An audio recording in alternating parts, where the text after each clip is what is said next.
오늘 본문 말씀을 통해서 참된 가치를 추구하라, 참된 영원한 가치를 추구하라 라는 제목으로 여러분과 함께 은혜 나누기 원합니다. 우리 말씀을 위해서 기도하겠습니다. 아버지 하나님, 우리의 심령을 살리고 우리의 인생을 풍요롭고 하나님 앞에 지혜롭게 만드는 진리의 말씀을 받는 시간입니다. 성령께서 조명하여 주시고 잠자는 영혼 깨워주시고 연약한 믿음 강건케 하여 주시고 하나님의 말씀이 믿어지고 순종할 수 있도록 성령님 이 시간을 통해서 주장하여 주옵소서. 예수님의 이름으로 기도드렸습니다. 아멘. 사람들은 살아가면서 수많은 문제를 직면하게 됩니다. 개인적인 문제, 또한 공적인 그리고 이해관계가 걸린 문제, 많은 다양한 문제 속에서 살아간다, 이렇게 설명해도 과언이 아닐 것입니다.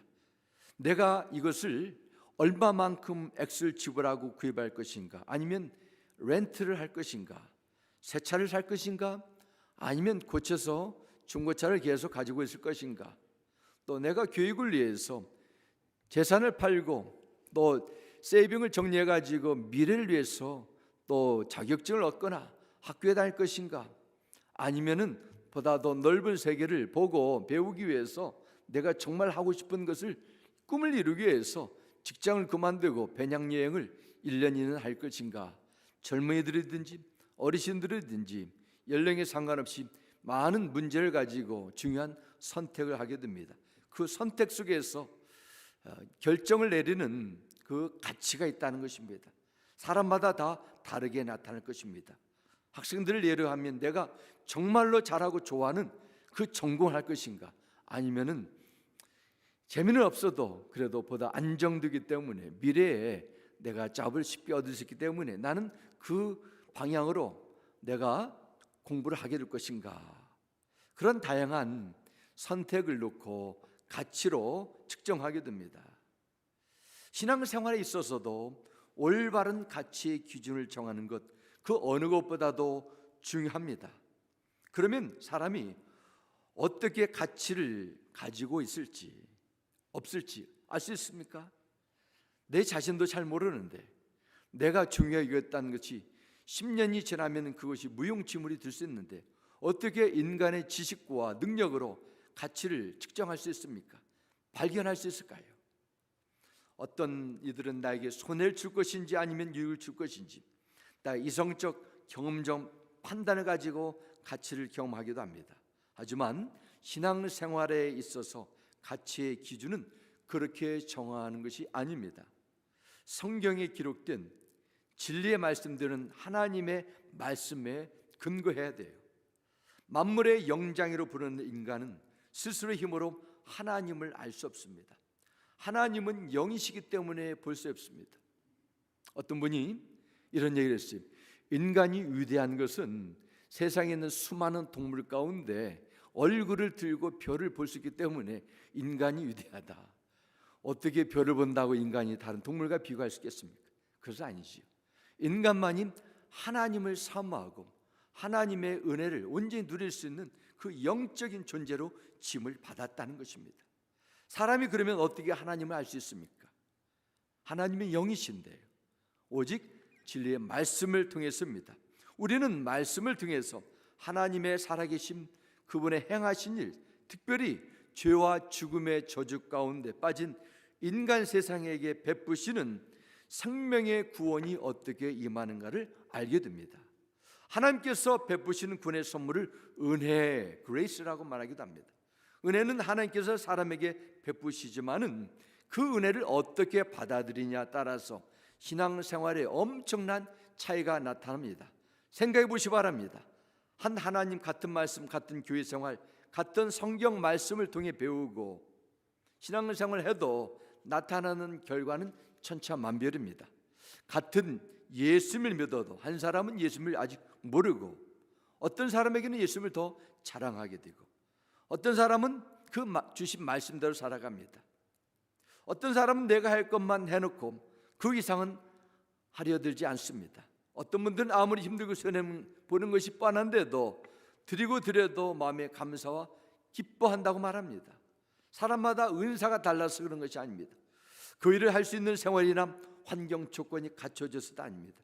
바로 은혜에 참된 가치를 발견했고 은혜에 합당하게 살겠다는 그 영적인 추구, 열망, 이것이 다르게 나타나는 것이죠.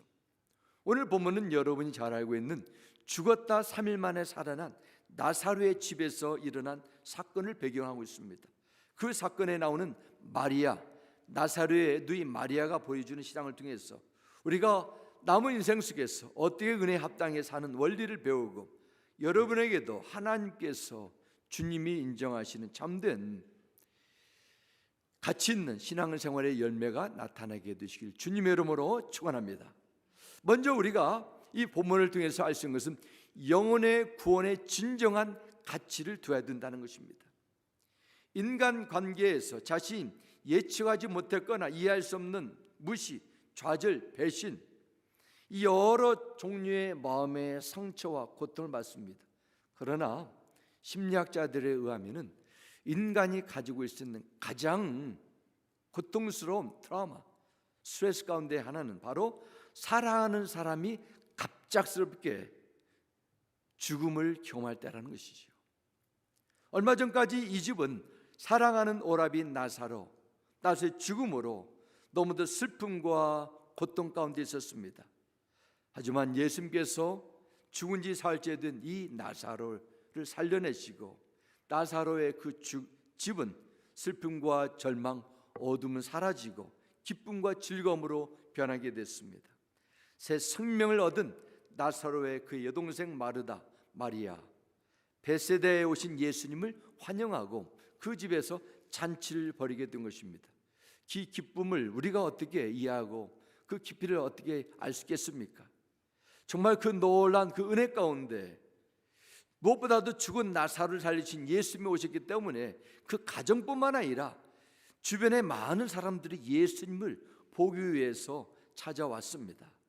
9절 말씀을 보면 예수님뿐만 아니라 정말 죽은 나사로가 살아났는지 호기심에서 궁금증 가운데 나사로를 보기 위해서 많은 인파들이 몰려들었다, 이렇게 성경 기록하고 있습니다.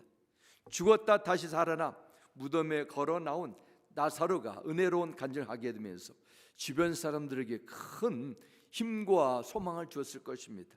그런데 그 자리에 예상치 못한 사건이 일어납니다. 바로 나사로의 누이가 되는 마리아가 예수님을 향해 터벅터벅 걸어오더니 갑자기 지기 비싼 향유 곧 순전한 나드 한 근을 가져다가 예수님의 발에 붓고 그것도 자기 머리털을 풀어서 예수님의 발을 씻는 것입니다. 그 값이 무려 300데나리온이라고 합니다. 한 데나리온은 당시 근로자 하루 품삯이었기 때문에 하루에 100불씩만 줘도 약 3만 불 이상 드는 엄청난 값비싼 물건이었습니다. 아무리 귀한 손님이 내 집에 찾아왔다 해도 향유를 그것도 한꺼번에 그렇게 다 쏟아 붓는다는 것은 누가 봐도 보통 사건은 아닙니다. 당시 풍습으로 볼 때도 더욱더 놀라운 일이었을 것입니다. 당시 유대인 여인들은 결혼을 위해서 혼수감으로 향수를 준비했습니다. 유대인 여인들에게는 향수는 단순한 고급 화장품이 아니었습니다. 그들에게 재산이요 미래의 꿈이 담겨져 있었습니다. 이처럼 비싼 향유를 예수님께 아낌없이 부었다는 것입니다. 성경은 마리아가 자기 머리털로 예수님의 발을 닦아드렸다 했습니다. 예나 지금이나 여인들은 머리털을 소중히 여깁니다. 그래서 여인들은 공개석상에서 사람들 앞에서 자기 머리를 풀지 않습니다. 그런데 지금 결혼하지 않은 이 마리아가 많은 사람 앞에서 그것도 값비싼 향유 순나드 한 근을 예수님 발 앞에 부어 자신의 머리털을 풀어 예수님의 발을 씻는 이 모습이 나타나야 된다는 것입니다. 자기의 자존심, 주위 사람들의 눈치 모든 것을 다 내려놓고 주님의 발을 씻었습니다. 아니 어떻게 마리아도 그래도 감각 있는 여인인데 주위 사람들의 뜨거운 시선도 아랑곳하지 않고 이런 결단을 할 수 있을까요? 주위에 있는 사람들이 마리아의 행동을 보고 수선거립니다. 야, 이것은 해도 너무했다. 이건 오버다. 이상한 거 아닌가? 어떻게 이 비싼 향유를, 그것도 더러운 사람의 발에 그렇게 부을 수 있나? 이렇게 눈살을 찌푸린 사람도 있을 것입니다. 그렇다면 마리아가 보여준 그 아름다운 헌신은 과연 무엇으로부터 나왔을까요? 왜 마리아는 자신의 결혼 준비를 위해서 일평생 모은 가장 소중한 향유를 그 한순간에 예수님의 발에 부었을까요? 이 여인의 행동이 이해되고 아름다운 헌신으로 받아들일 수 있는 것은 한 가지밖에 없습니다. 그것은 바로 예수님께서 그녀에게 베푸신 생명의 은혜를 알았기 때문입니다. 순전한 나들을 다 드린 것은 바로 무엇을 상징합니까? 개인적인 이해 타산을 따지지 않고 육신의 불순물이 들이지 않은 마리아의 순전한 마음이 이 향유에 담아있다고 믿습니다. 예수님을 향한 헌신이 바로 향유가 붓는 모습입니다. 크고 놀라운 예수님의 은혜를 받았기 때문에 마리아의 삶에 감사가 있었다는 것입니다. 그동안 마리아는 예수님의 말씀을 듣고 많은 은혜와 사랑을 받아왔습니다. 특별히 마리아는 사랑하는 오빠 나사로 때문에 이 더욱더 놀라운 은혜를 체험했던 것입니다. 죽었던 오빠, 이제는 더 이상 말할 수도 없고 볼 수 없다고 얘기했던 나사로가 다시 살아났으니 그 기쁨이 얼마나 더했겠습니까? 죽었던 나사로를 무덤에서 불러내신 예수님을 통해 이 여인은 생명의 은혜를 체험했습니다. 주님께로부터 받은 생명의 은혜를 나디에 담아 들 수 있는 이 결단을 할 수 있었던 것입니다. 이분은 단순히 하나님의 말씀을 가르치는 선지자, 종교가 아니라 바로 생명의 주인 되시는 메시아, 하나님의 아들이 됨을 실제로 체험하고 믿었습니다. 비록 그녀는 하나님 앞에 나올 수 있는 자격이 없다는 것도 알았습니다. 그러나 주님을 향한 감사의 은혜를 생각하며 주님의 발을 머리카락으로 씻겨드리는 것도 아깝지도 않고 부끄럽지도 않다는 이런 결단이 나오게 된다는 것입니다. 이 시대를 사는 많은 그리스도인들이 예수를 믿는다고 하지만 참 가치에 대해서 모르게 된다면 잘못된 그 가치에 인생을 하나님께서 주신 은혜 선물을 낭비하고 잘못 오용할 수 있습니다. 인생을 덜 소중한 것에 시간과 열정과 은사와 하나님께서 베푸신 복을 쏟아부음을 통해 진정한 가치 있는 일을 다 잊어버리게 된다는 것입니다. 왜 그렇게 돼요? 그 생명의 구원, 한 영혼이 얼마나 소중한가를 모르기 때문입니다.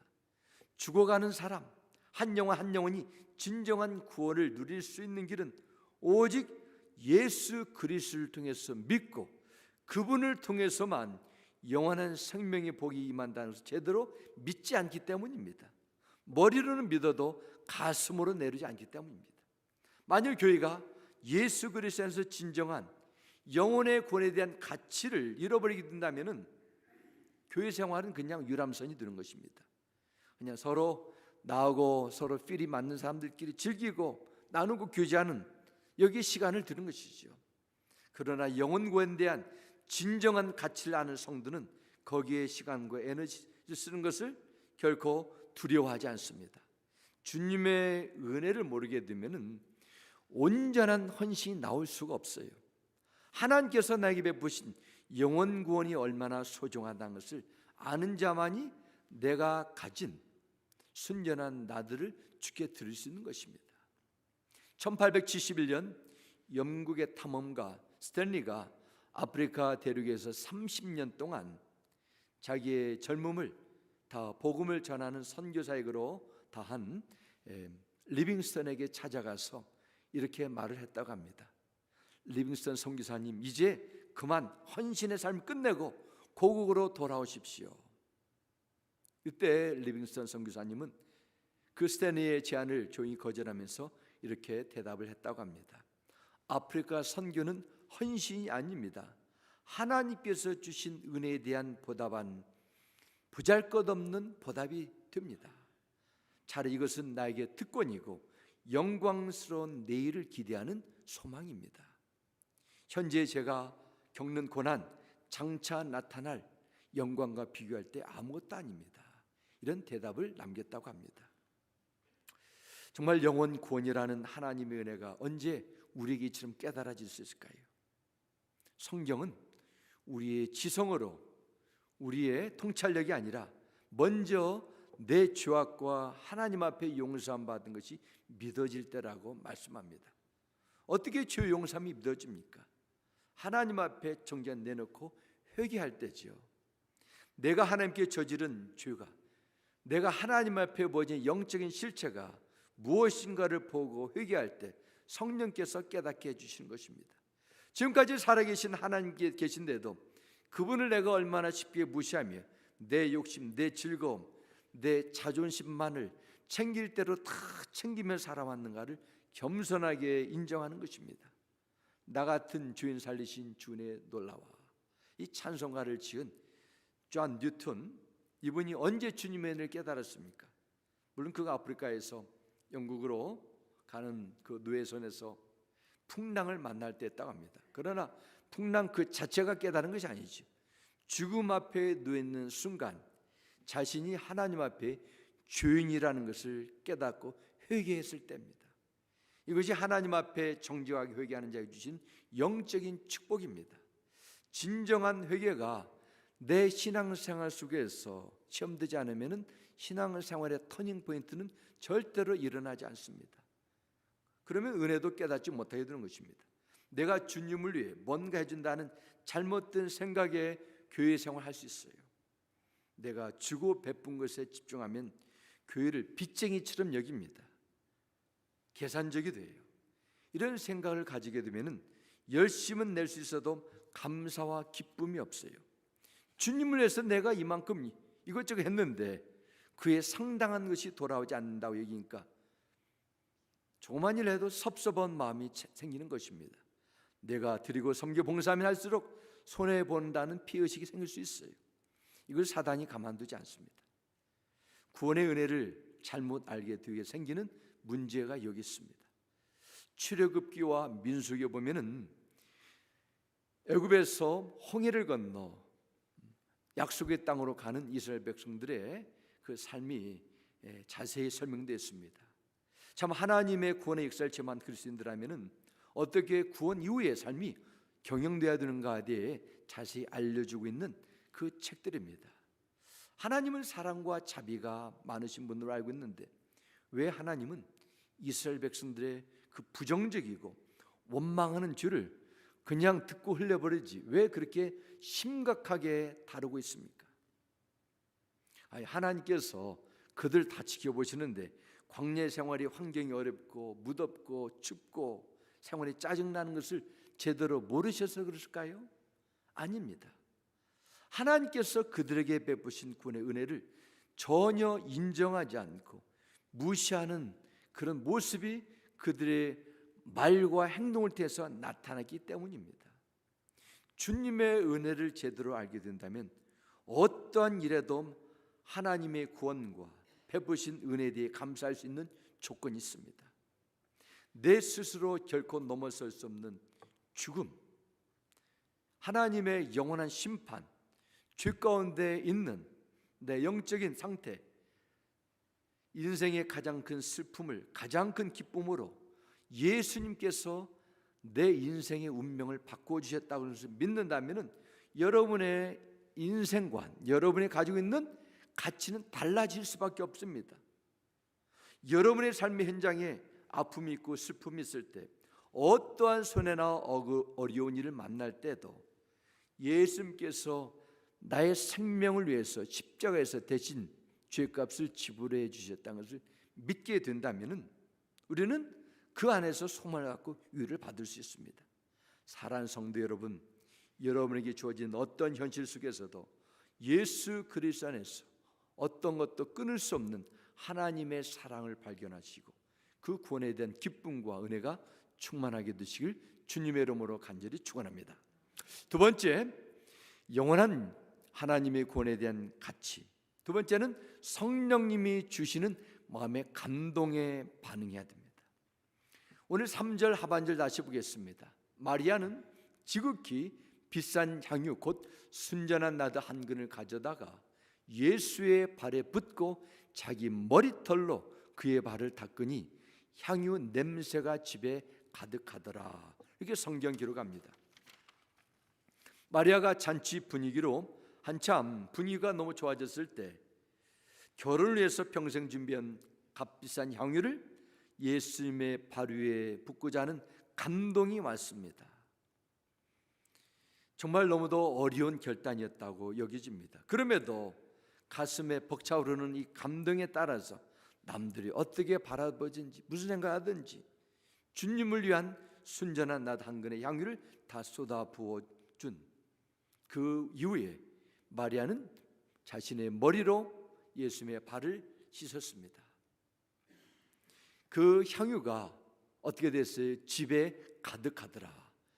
함께 있는 모든 사람들에게 향유의 그 기쁨이 나누게 됐다는 것입니다. 한 여인의 예수님을 향한 감사와 헌신이 주님께 함께한 모든 사람에게도 기쁨을 주게 된 것입니다. 그런데 이런 마리아의 행위가 주위에 있는 사람들뿐만 아니라 예수님의 십자가의 죽음을 준비하는 이 예언적인 그 모습이 된 것입니다. 정말 과연 마리아는 잔치 중에서도 예수님의 십자가의 죽으심을 묵상하는 것을 알았을까요? 아마 아무도 몰랐을 것입니다. 그냥 예수님을 보기 위해서, 그냥 잔치를 위해서, 감사하기 위해서 같이 모였을 것입니다. 어떻게 죽은 나사로를 살려주신 그 예수님이 곧 죽게 됩니까?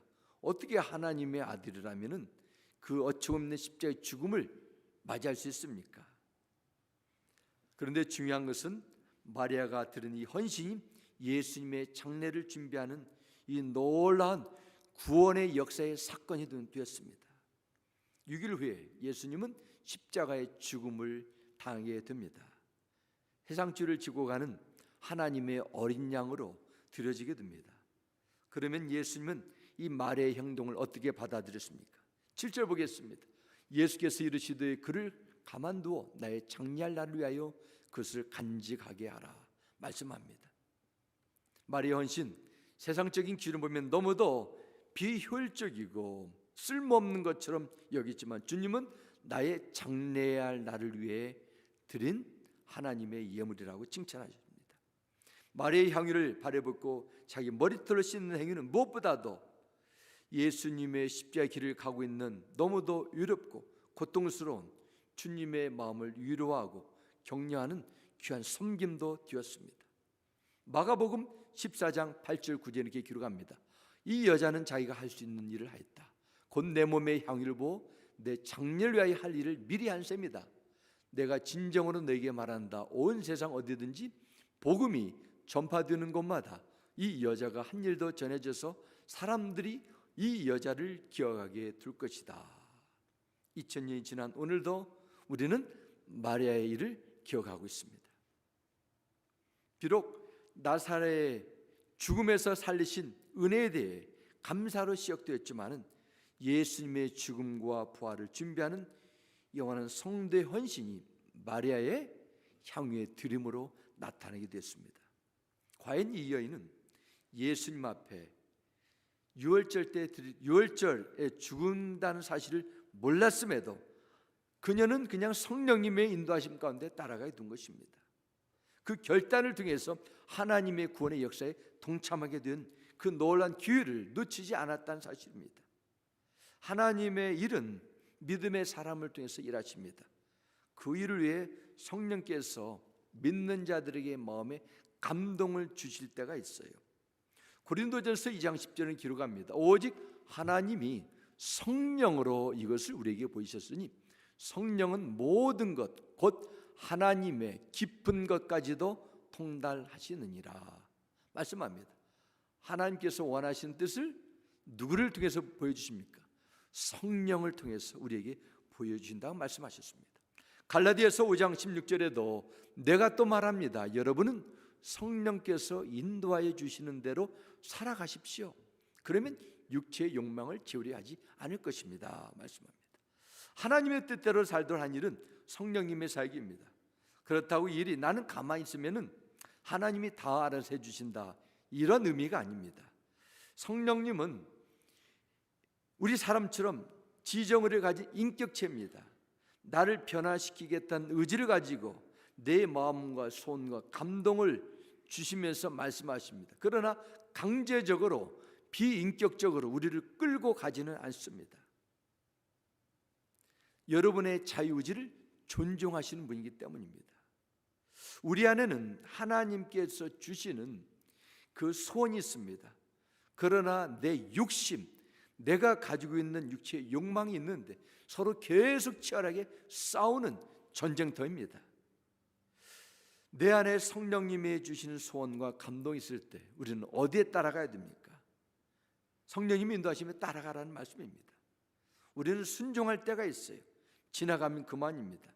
겟세마네 동산에서 예수님이 제자들에게 너 시험 들지 말고 끼어서 기도하라 말씀하셨는데 제자들은 주님의 말씀에 따라 순종의 때를 놓치고 졸면서 잠에 드는 바람에 시험에 들게 됩니다. 작은 불순종이 하나님의 큰 구원의 사역을 놓치는 경우가 있습니다. 기도하라, 예배를 지켜라, 결단하고 헌신하라, 순종하라 하면 내 안에 있는 작은 감동들이 있는데 주님께서 소원을 주시는 그런 일들이 성령을 통해서 보여주십니다. 이럴 때 어떻게 해야 돼요? 우리는 따라가야 돼요.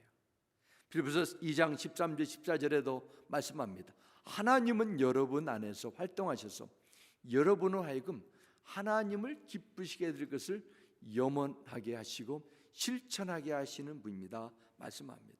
하나님은 먼저 여러분의 마음에 소원을 불어넣어서 일하십니다.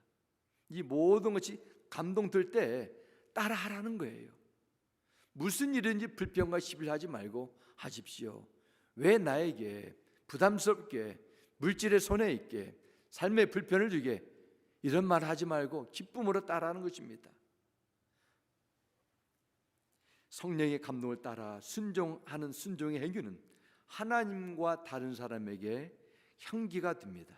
때로는 주변 사람들에게 이해할 수 없을 정도로 헌신을 하게 할 때가 있습니다. 교회의 복음, 전도와 구제를 위해서, 어려운 자들을 위해서, 사명자들을 위해서, 섬기는 일을 위해서 감동을 줄 때가 있어요. 나도 모르게 주는 감동, 하나님께서 주시는 아름답고 선한 마음으로 받아들이시고 한번 모험을 해보시기 바랍니다. 나중에 천천히하자. 그것은 여러분의 때죠. 그 하나님의 주신 카이로스, 그 은혜의 순종의 때를 놓치면 시간이 지나면 감동이 다 사라져요. 행동도 못하게 됩니다. 그럴 때 부담으로 여기지 마시고 믿음으로 따라가 보시기 바랍니다. 많은 사람들이 말합니다. 나도 그렇게 할 수 있어. 나도 나중에 좀 더 시간이 지나면 여유가 좀 되면은 옥합을 깨뜨리고 주께 바치겠다고 생각합니다. 하지만 꽃도 한창 때 싱그럽고 냄새가 나는 것입니다. 시간이 지나면은 꽃도 다 시들시들하고 냄새가 나지 않아요. 그걸 어떻게 바치겠어요? 지금 마음이 감동될 때가 최고의 시간임을 믿으시기 바랍니다. 기도하고 싶을 때 하나님께 나와야 되는 결단하고 금식하라는 마음이 들 때 금식해야 됩니다. 헌신하라는 마음이 들 때 주님의 일에 동참해야 됩니다. 그럴 때 하나님께서는 역사하시고 하나님의 나라가 점점 확장되는 것입니다. 바라기는 우리 모두가 육의 욕심에 따라 인간적인 계산이 아니라 성령의 감동에 따라 움직이는 놀라운 믿음의 삶이 되시길 주 이름으로 축원합니다. 세 번째, 하나님은 성령께서 주시는 감동에 순종하는 성도의 헌신을 기억하신다. 이게 중요한 말씀입니다. 마리아가 예수님의 발에 나들을 붓는 일에 여기서 끝났으면 아름다운 이야기로 그냥 기억되다가 사라졌을 것입니다. 이때 예수님의 제자 중 한 사람인 가룟 유다가 옆에서 마리아에게 나들을 붓는 모습을 지켜보면서 이 문제를 제기하게 됩니다. 그가 무엇이라고 비난하게 되죠? 우리 함께 5절 다시 보겠습니다. 이 향유를 어찌하여 300데나리온에 팔아 가난한 자들에게 주지 아니하였느냐 이 말씀합니다. 가룟 유다는 마리아가 주님의 발에 값비싼 향유를 붓는 이 향유가 낭비라 비난합니다. 그 향유를 팔면 이 엄청난 거금이 생길 때인데 그것으로 가난한 자들에게 구제하라는 것이죠. 그만큼 가룟 유다는 머리가 잘 돌아갔습니다. 반대로 향유 속에 담겨진 마리아의 진심 어린 마음을, 하나님을 향한 사랑을 보지 못했던 것입니다. 물질적인 기준으로 보니까 낭비로 평가해버린 것입니다. 성경은 그 원인을 이렇게 기록합니다. 6절 말씀 보겠습니다. 이렇게 말하면 가난한 자들 생각함이 아니요 그는 도둑이라 돈깨를 맞고 거기 넣는 것을 훔쳐가미러라 말씀합니다.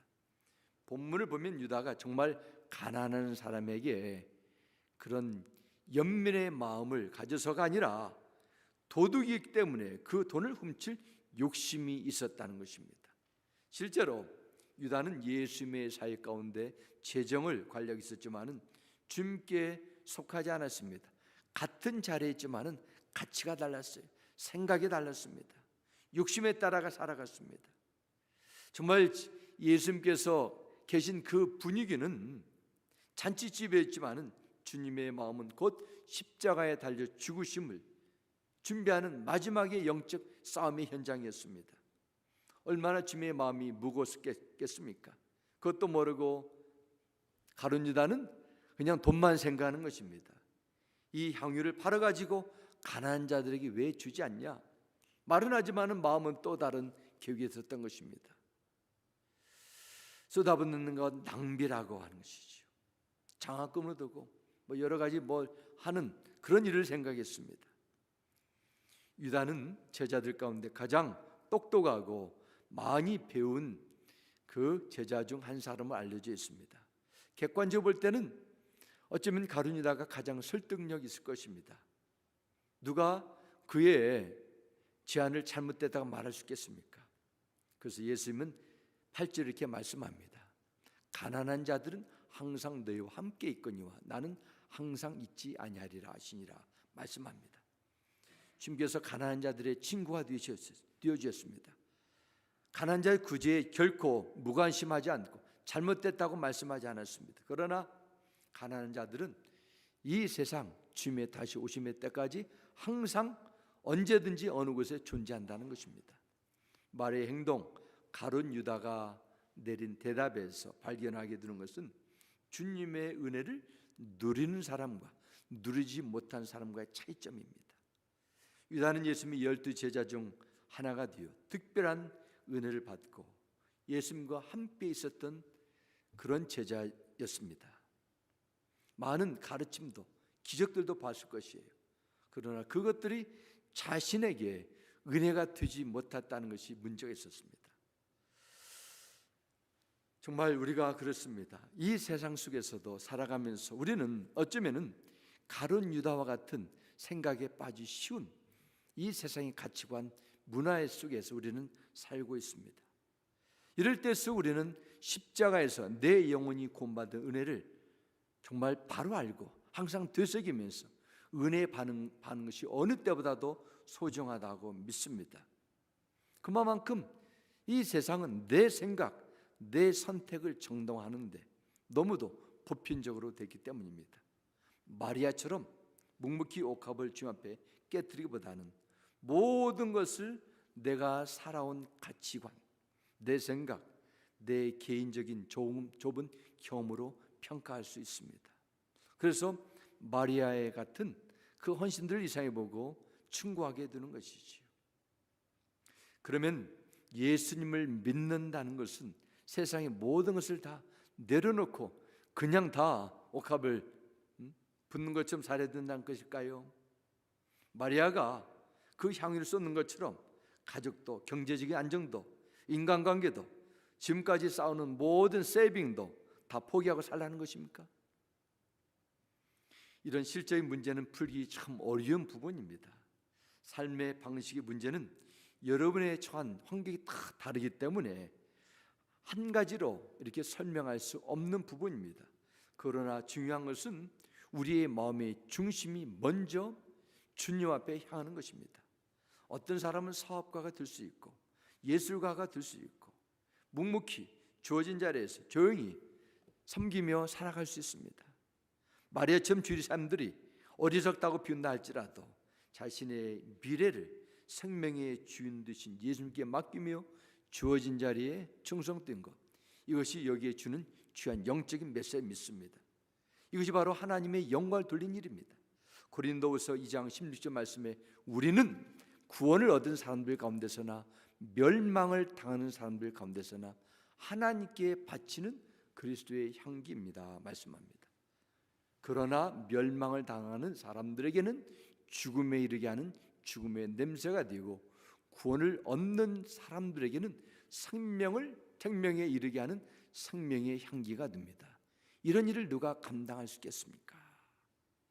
그리스도인들에게는 어떤 냄새가 나야 돼요? 생명의 향기가 나야 됩니다. 부활과 생명 되신 예수 그리스도의 향기가 나야 된다고 말씀합니다. 인색함의 냄새가 나면 안 돼요. 우리는 오직 생명의 냄새, 사랑의 냄새, 위로의 소망의 냄새가 나와야 된다고 성경은 요구하고 있습니다. 내 삶의 행동이 불신자이든 성도들인지 모든 사람들에게 그리스도의 향기가 돼서 위로가 되고 소망이 되고 격려가 되어야 된다는 말씀입니다. 옛날이나 지금이나 그리스도의 삶에 있어서 중요한 것은 주님의 평가라고 믿습니다. 사람의 평가, 사람의 비웃음, 때가 되면 그들도 다 세상을 떠나고 기억 속에서 잊혀질 것입니다. 주님의 평가가 중요한 것은 그분의 인정이 영원히 남기 때문입니다. 그래서 히브리서 6장 10절 말씀에도 하나님은 불의하지 아니하사 너희의 행위와 그의 이름을 위하여 나타낸 사랑으로 이미 성도를 섬긴 것과 이제도 섬기고 있는 것을 잊어버리지 아니하시니라. 아멘. 그래서 중요한 것은 10절 마지막 부분입니다. 여러분이 주님의 나라를 위해서, 주의 몸된 교회를 위해서 힘들고 연약한 성도를 섬겨왔고 지금도 섬기고 있는 것을 누가 잊지 않으신다고요? 하나님이 잊지 않다는 것입니다. 이 하나님의 신실한 성품을 언급하시면서 하나님은 불의하지 아니하신 분이기 때문에 절대로 우리의 헌신이 헛수고로 돌아오지 않도록 영원토록 기억해 주신다, 이렇게 말씀하고 있습니다. 주님은 지금도 부족하고 잘못됐다 해가지고 과거에 내렸던 헌신, 사랑, 인내, 충성한 일들을 다 지워버리는 분이 아니십니다. 어떠한 조건도 걸지 않고 온 마음과 몸을 다해 뜨겁게 주님을 위해 헌신할 때 하나님은 그 열심과 그 사랑을 늘 기억해 주시고 하늘의 상급으로 갚아주시겠다고 성경은 말씀하고 있습니다. 주께서 주님의 이름으로 냉수 한 그릇 섬김도 결코 잊지 않으시고 상으로 갚아주시겠다고 하셨는데 다른 섬김은 오히려 얼마나 더 기억해 주시겠습니까? 참, 우리에게 나만이 가지고 있는 향유가 있습니다. 젊음의 향유가 있어요. 나의 금보다도 소중한 시간의 향유가 있습니다. 물질의 향유가 있어요. 남들이 가지고 있지 않는 특별한 재능의 은사의 향유가 있습니다.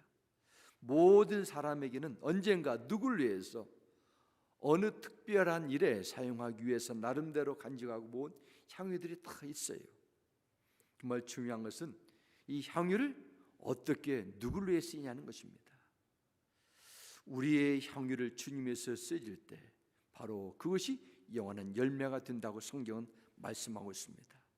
그리스도인들은 예수 그리스도 안에 영원한 가치를 먼저 발견해야 되고 성령께서 함께 하시기 때문에 성령의 감동에 따라서 믿음의 결단을 해야 될 때가 있습니다. 그것이 바로 이 땅에 사라지는 것이 아니라 영원한 하늘나라의 상급이 되기 때문입니다. 바라기는 마리아가 주님께 드림으로 온 집안이 향유로 가득했던 것처럼 여러분이 깨트린 사랑의 수고와 헌신으로 여러분의 가정과 직장과 주위에 있는 친구들이 주님의 몸된 교회가 예수 그리스도의 사랑으로 생명의 향기로 충만하게 된 그런 복된 믿음의 삶이 되시길 주 이름으로 축원합니다. 기도하겠습니다. 아버지 하나님 감사합니다. 11월 청지기 날을 맞이해서 하나님께 베푸신 은혜와 사랑 많은 것이 있었는데 과연 나는 무엇을 위해서 열심히 살아왔습니까? 무엇을 위해서 내 열정을 쏟아부었습니까? 영원한 것입니까? 아니면은 이 세상에 있다가 살 것입니까? 근데 우리에게 영의 눈을 열어주시고 가장 값진 것이 무엇인가를 깨달을 수 있는 통찰력을 주시옵소서. 믿음에 결단하기 원합니다. 두렵습니다. 떨립니다. 주저합니다. 아직도 내 안에 욕심이 남아 있습니다. 성령이 주시는 감동에 따라 순종할 수 있도록 담대한 믿음 부어 주시옵소서. 예수님의 이름으로 기도드렸습니다. 아멘.